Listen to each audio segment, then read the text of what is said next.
This episode, I'm chatting with Ellen Mitchell.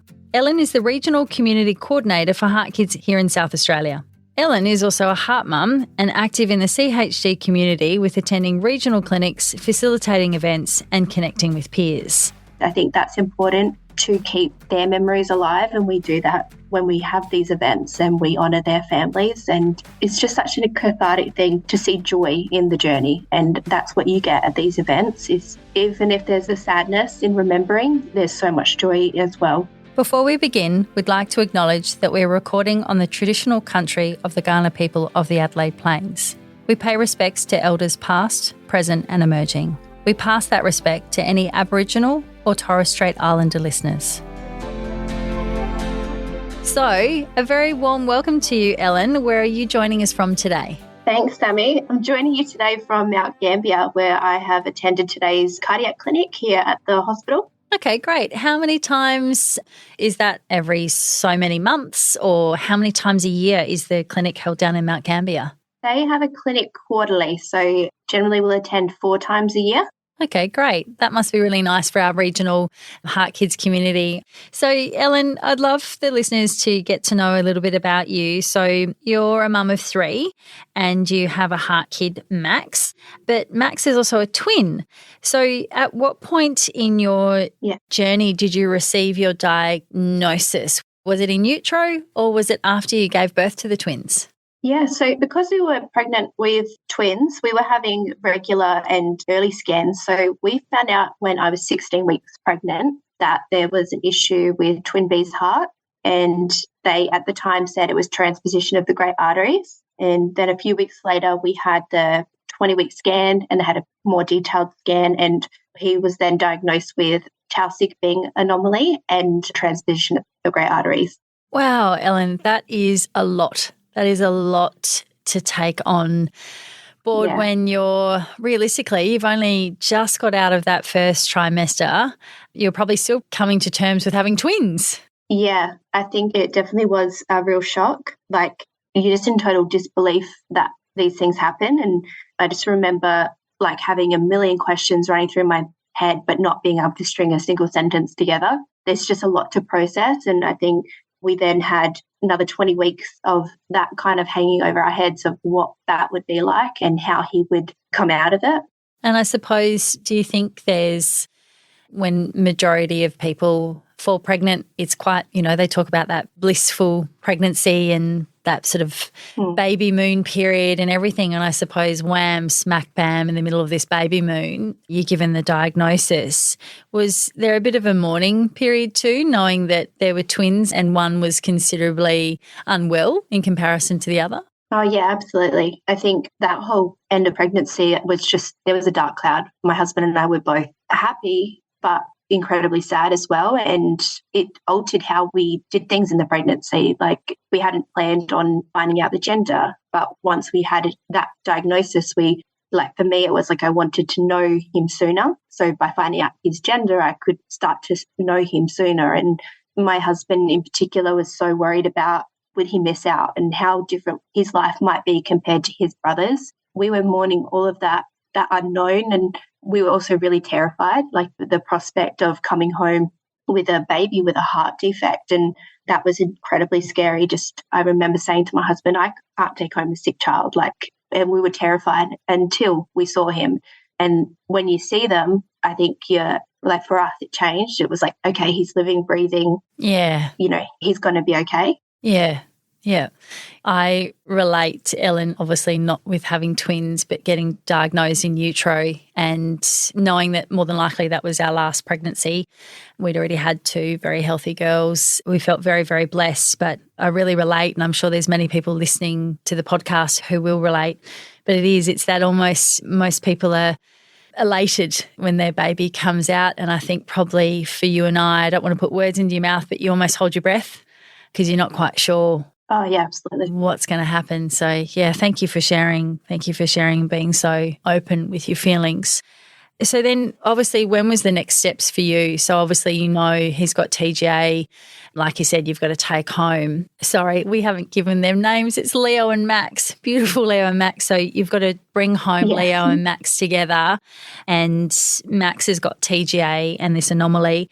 What were the next steps for surgery? Were you told surgery had to happen within a certain time frame? Yeah, so because of having I think normally with TGA you have surgery quite quickly, but because he had the Tau-6 as well, it meant that blood could circulate a bit. So surgery, they said, would be about 6 weeks. Within less than a day after he was born, he had a balloon septostomy, so the procedure to tear open the hole in his heart, which is supposed to stretch him out to that 6 weeks mark. So we were only in hospital for a week once he was born with the procedure and making sure he was feeding and things. But we went home for 2 days, and all those signs that the doctor tells you to watch out for as signs of heart failure were pretty apparent to us. And we were back in hospital 2 days later, and he was in the beginning of heart failure. So from there, he had surgery. He was medevac to Melbourne, and he had surgery when he was 3 weeks old.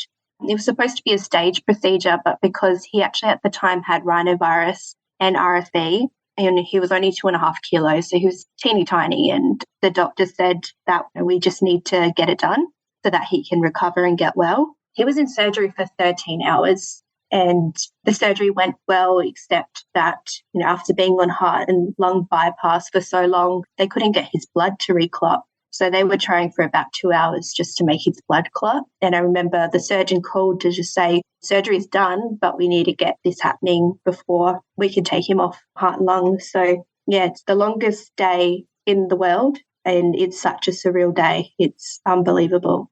Yeah, Ellen. As you know, I feel every bit of you sharing your story. I feel absolutely every bit, and I'm sure there's many listening that will feel the same. But I think it is great to share our stories. Obviously, it's cathartic, but it also opens up that path for someone else that's coming along to understand that we are here, we do get through to the other side. As parents, no matter the outcome. And, just hearing you talk about that surgery, that 13 hours, and I think sometimes, I don't know about you, Ellen, but sometimes we speak to people and we say that we have HeartKids, and I think there is still that misconception. I know HeartKids Limited Australia that's the whole reason why we went into the model we did, so that we could raise that awareness, because I think there is still that misconception that, once the heart's fixed, you're all good. And I think even just you really just pointing out that moment that the surgeon called and said he'd done his bit. Yeah. But as you and I both know, that's one bit of many in the journey. And I think if other people who follow the podcast, hopefully they've listened to the podcast that we conducted with Dr. Prem, cardiac thoracic surgeon in Queensland. He constantly talks about this absolute massive team and the journey that we go on as heart parents. So this has all happened within the first 3 weeks. So 3 weeks. So have you even got a chance to bond and spend time with your little men? No, I think so. We were living out of the hospital. I was still trying to breastfeed Max, even though he was incredibly weak, and they're trying to do what he can while also having another newborn. So it was incredibly disruptive. And I just remember thinking this too shall pass, because I've always been an incredibly a homebody, and my husband and I are always together. So for me, even that, just being away from my daughter and my husband, that was incredibly difficult. And he would leave and I would cry just because you're just doing what you have to do.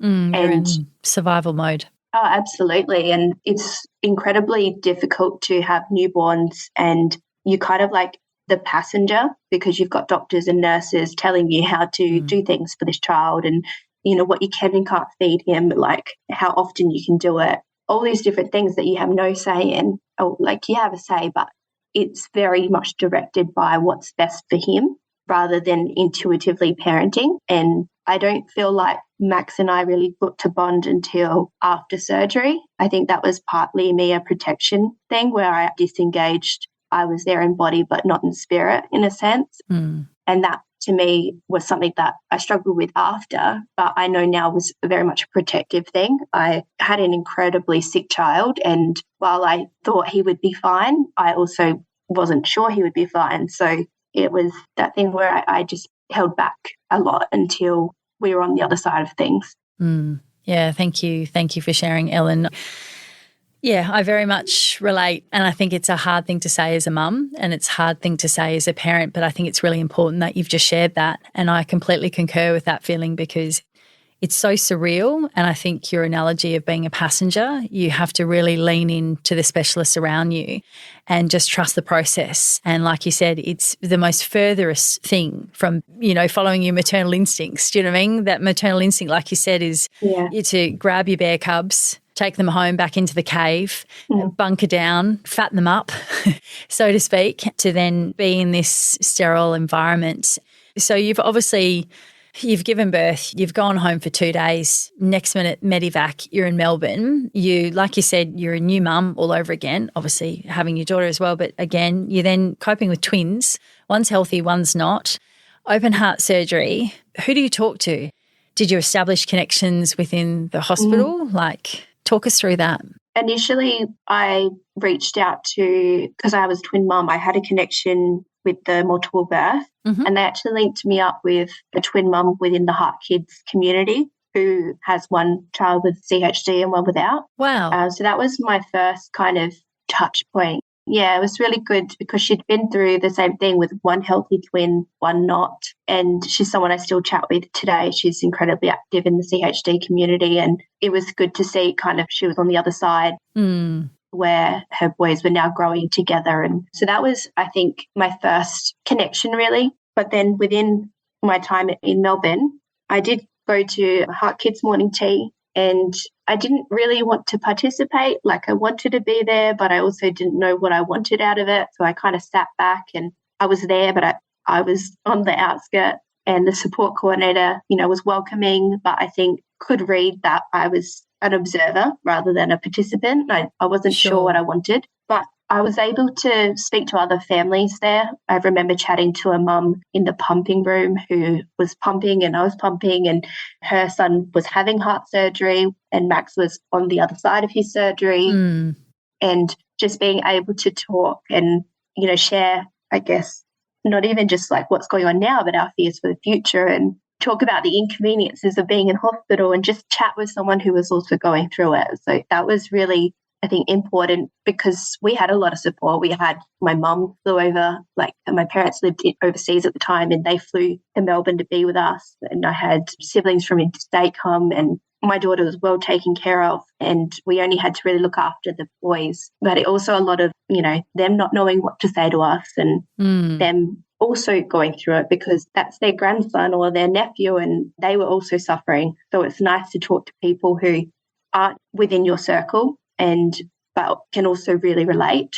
Yeah, thank you. I definitely hear you there, and I'm sure there's plenty of people listening hearing you. That's beautiful that you had that immediate family support, but like you said, they're going through their own grieving period of understanding that, like you said, seeing this little 2-kilo baby have open heart surgery, it's incredibly confronting. But it's those moments, isn't it? There's those moments on the ward or the faces that you meet and the stories you hear, whether they're behind you or they're in front of you. It's that beacon of hope, and then we almost pass the baton down, don't we, till we see the next face, is going through, and you're like, we were there. I was in that same spot 2 days ago. And I suppose that's a really beautiful thing about our community, isn't it? We all share this incredible bond. It's not a bond that we'd wish upon anyone, but we have that incredible bond. So then how long were you in Melbourne, Ellen? So we were in Melbourne for 2 weeks. Max had developed a clot in his heart, so he was on blood thinners, and because he was so little, he had to be hospital administered. But then, fortunately, it resolved. So we were looking at a 5-week stay, but it ended up being 2 weeks, and we were able to go home. And when we, flew home commercially, had our hospital check in, and they were happy with him, and we were discharged home. Amazing. And so what was that return to home? Like you've just shared with us earlier that you and your hubby are homebodies.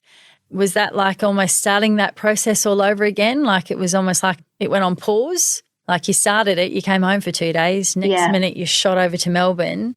So did you breathe a sigh of relief? Oh, absolutely. I think that we were just so, we were riding a high. We were so grateful. I felt like I could conquer the world, grateful, like I'd never take anything for granted again in my life, grateful. It was really wonderful. I can still feel that elation, the feeling of just coming home and having that routine, being there to put my daughter to bed and bathing my twin boys together rather than one at a time in a tub, those little things that so special. we could now start to enjoy and experience. I was really, really happy, and so was my husband. Yeah, it's those little things, isn't it? It's those really little things. It is, yeah. Is there something through that period, is there something you would share with people that are listening of things that got you through? I think that elation is to be expected, and that's an incredibly wonderful thing, and you should enjoy that and those little moments that are so taken for granted, like appreciate those, but to also be prepared that that feeling won't necessarily last. And that was true for me, where everything we went through in Melbourne didn't hit me for a couple of months later. And I was then I was like reliving everything. I can remember hanging out the clothes and just picturing everything through my head and questioning and second guessing every decision I ever made and feeling incredibly guilty about, for disconnecting from my son and for trying to preoccupy myself with my other son and my daughter. And, I was suffering in silence, and I was suffering in silence because I didn't understand why I felt that bad when everything had worked out okay. Like, he was good. So why was I so upset? And why was I so sad when, I don't want to say lucky or blessed, because I dealt the hands we are dealt, but we came out of on the other side and we had a healthy baby boy, and I was suffering and sad, and I didn't feel like I could tell anybody. I thought the response would be, get over it, he's fine. So I guess just to let people know that that's okay to feel that way. It's okay to, you've gone through an incredibly traumatic time, and, share that with people, open up to people that you're safe with, because it wasn't until I opened up to my husband and expressed my feelings, I was able to learn that he was feeling similar, and, that we could kind of support each other and speak to those people that are really close to us and love us and start to heal. And yeah, so I think just be kind to yourself and just know that your feelings are valid, because nobody experiences this journey in the same way. You can't predict how you're going to feel going through this. Yeah, beautiful, beautiful, Ellen. I think such important advice to, like you said, keep talking, talk to those around you. Just because you're feeling a certain way doesn't mean that you're feeling that in isolation. Your loved ones might be. It's incredible that the journey, and I think a lot of people forget that the journey for us with diagnosis in utero is it started at 16 weeks for you. So even though you're saying there's that elation from coming home from surgery and all those sorts of things, the journey actually starts back at that diagnosis. So like you said, it's months and months before that feeling. And like you said, you feel like you should be grateful. Obviously, we're not in for a moment passing on any psychological advice or anything here on this podcast. There's some great resources. Highly recommend people heading to the website. The team have put together a great list of people that you can reach out to and find those supports. But I think it's great, Ellen, that you're sharing your story and you're sharing, I think, those really real moments of the journey. Now we take you into the role that you're playing now. So tell us about moving into the peer community and connecting with others, and how now you engage with parents that have gone through similar journeys or are about to. Yeah, so earlier in the year I was able to start with HeartKids, looking after Adelaide, and I've just recently moved into the regional role. So I think initially your first point of contact is in the hospital. We get a lot of referrals from the nurses in the cardiac unit, and they are so supportive of HeartKids, and they recognise that there is a need for the support for our community. I think it helped a lot that I have been through it, because I think that you can just connect on a different level when you can talk to someone and not necessarily say, I'm a heart mum too, but just kind of read the cues a little bit better, understanding from my own situation where I wanted engagement, but then I didn't want engagement, and just kind of reading that. And I think it helps me connect and be able to talk about different things, and then we can lead back to, that support.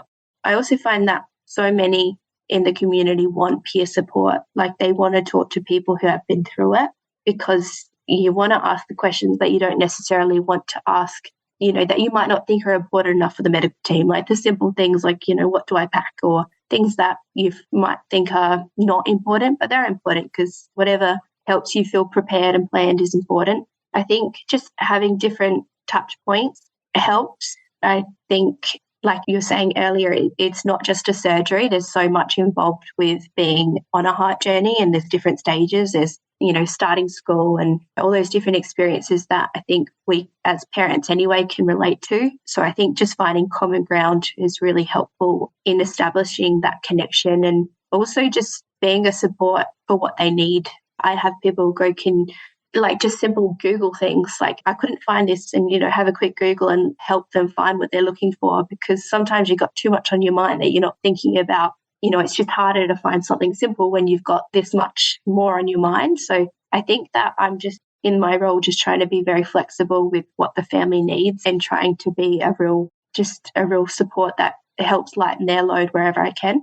And it's beautiful that you're taking this whole experience and turning it into a way in which you can give back.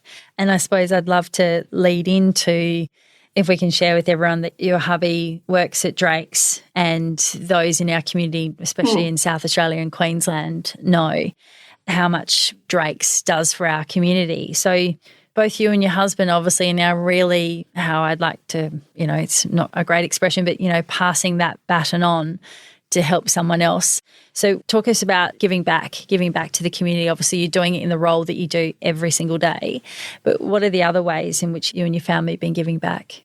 Yeah, so I think the first one was, I was about 32 weeks pregnant, and we were doing Here for HeartKids and sausage sizzles, and my husband's very passionate about it.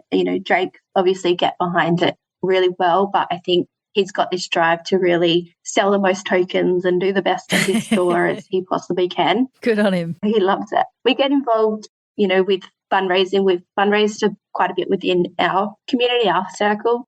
Both him and I skydived with Falling for Your Sweetheart a few years back. And gosh, did you get roped into that? He abseiled last year.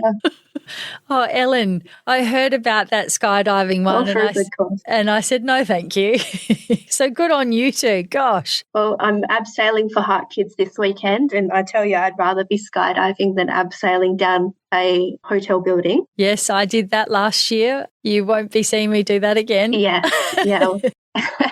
Well, I feel like it's harder. It's like it's slow, whereas skydiving, you're just out and you're done. But, it's like you're self-torturing going down that. Yeah, so I'm a bit worried about that, but I'm trying not to think about it until Saturday. Good move. We try and fundraise as much as we can and get behind it, and I will run around on my days off printing things so that his Drake's display looks better than other Drake displays. So, we try and support the community as much as possible. Him and I have both volunteered, him at Christmas picnics and show and shines, cooking barbecues, and I've sold the raffles. And I think that's why when this role came up with HeartKids, I already knew, Tanya and Karen quite well. So it was like an easy transition into HeartKids and into the role. Yeah. For those listening, obviously this is a national podcast. For those listening, a lot of what Ellen's referred to is a lot of the South Australian, obviously 2 feet and a heartbeat. The abseiling happens in all the capital cities and so forth. But a few of the things you've talked about with tokens, and unless you're from South Australia or Queensland, that might sound a little bit foreign to you. But basically, when you do your checkout, you can buy a token and then that's placed up on a wall. There's usually beautiful posters of some of our HeartKids placed around their grocery stores. So that's lovely. So, Ellen, it sounds like you were connected to our community really early on. Even like you said, you were a part of a sausage sizzle when you were 30-odd weeks pregnant. Is there one event in particular that when this role came up, because of that community event, this is where I want to be? The first community event I went to was 2 feet and a heartbeat when the boys, they would have been like 4 months old. And the thing I really loved about that was I could bring my support with me. Like, you get your team together. So we had like Max's team or something. And that meant that I had the people who'd been through it with us but also loved us the most were there to support us, because it was a bit daunting to kind of reconnect after, having a bit of a hard time and settling into life with twins. But we could go along and, you're going for a walk, but there's activities and just seeing people at different stages, and there's so much joy and proud. Like, people are just so proud of their families, and the strength that they show is just, it's really empowering when you're still having a hard time, you're in that early stage of getting over what you've been through. It was a soft touch, it was a soft entry, and it was enough to make us want to keep coming back for more. I think that's really nice for people to hear if anyone's listening and they're new on the journey, or even they could be further along down the journey and they see our different fundraising efforts that HeartKids put on nationally.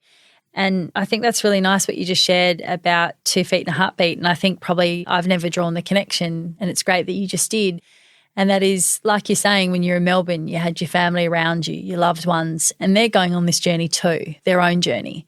Like you said, so it's lovely that this is something that they can participate in, because not every one of us, like we've just clarified, can jump out of a plane. Not everyone can, they're almost quite a bit singular, aren't they? Do you know what I mean? It's quite personal. Like, I know when I abseiled, I have an incredible fear of heights. That for me was, I've laid my baby on a bed of ice, I can go down this building. That was the only phrase I could put through my head to even remotely get down. And as I vow never, never, never, never to do it again.